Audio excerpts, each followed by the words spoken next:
So one day when I got home from school, my father's car was in the driveway, and that set off a bit of a red flag in my head.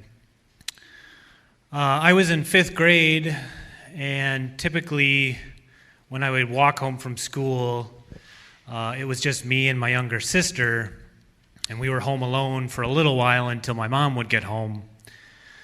And so the fact that my father's car was in the driveway was very unusual. I went into the house, and I didn't see my dad, but I looked over, and on the dining room table, there were 2 bottles. One was a bottle of soda. It was about half empty. And the other one was a glass bottle with the word Mohawk on the label. And that too was about half empty. Some of the soda must have spilled on the table because it was sticky in the area of the bottles. Now, up until this point in my life, I had not had a lot of exposure to alcohol. My dad was not a beer after work kind of guy. There were no drinks at dinner. My experience with alcohol was that I seen grown-ups drinking it at cookouts, maybe a drink at the holidays.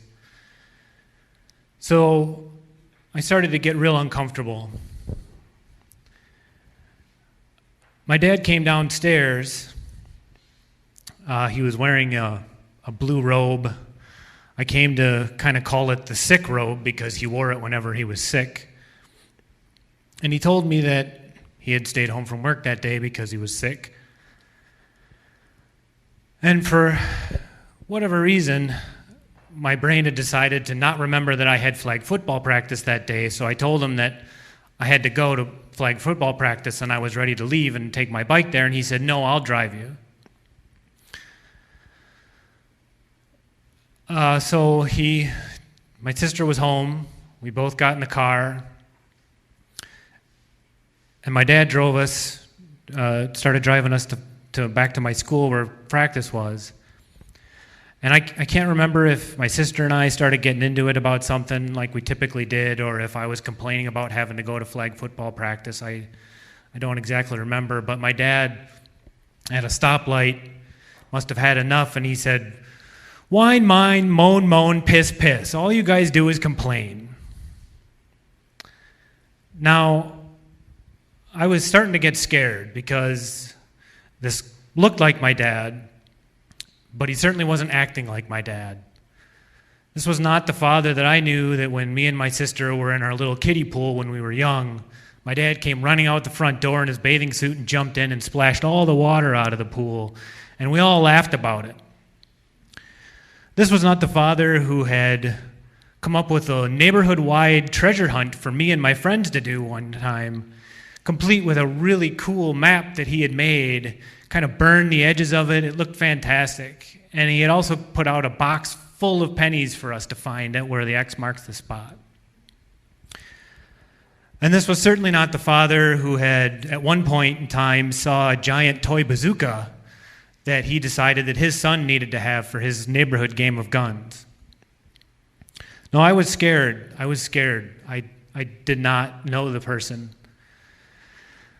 Flag football practice that day was kind of a brief escape from what I was experiencing that afternoon. And we got back home, and my mom was home at that point, and I noticed that the bottles on the table were gone. I don't know if my dad had picked them up before we left or what. I'm not sure what had happened to them. My dad went upstairs, and I decided that this was not okay. I was not comfortable with this situation at all. And for some reason, I went and told my mom. I said, "Mom, when I came home from school, there are 2 bottles on the table. And I'm not sure what's going on with Dad, but I'm not real comfortable with it." That night, I lay in bed, and I could hear my parents arguing. And this certainly wasn't the first time I had done that. And my dad came in, after they were done arguing, my dad came into my bedroom, and I pretended to wake up from sleeping. And he sat down on the bed, and he told me that he had been drinking that day, and that he was very sorry that this had happened, and that he promised me that it would never happen again. And you know what? It didn't. It never happened again. And I love and respect him so much for that. See, that moment that my dad had with me is also part of the emotional scar that I have from that day. And so I don't see this scar as a bad thing. And I see it as a real source of strength, because my dad had the courage and the vulnerability to come up to his son and admit that he had made a mistake and that he would never do it again. And I use this scar to have a power over alcohol, because I do drink, but there are times when I have that choice to make whether to have another drink or not. And this is a scar that I draw a real strong willpower from, and I can look at that drink and I can say, you know what?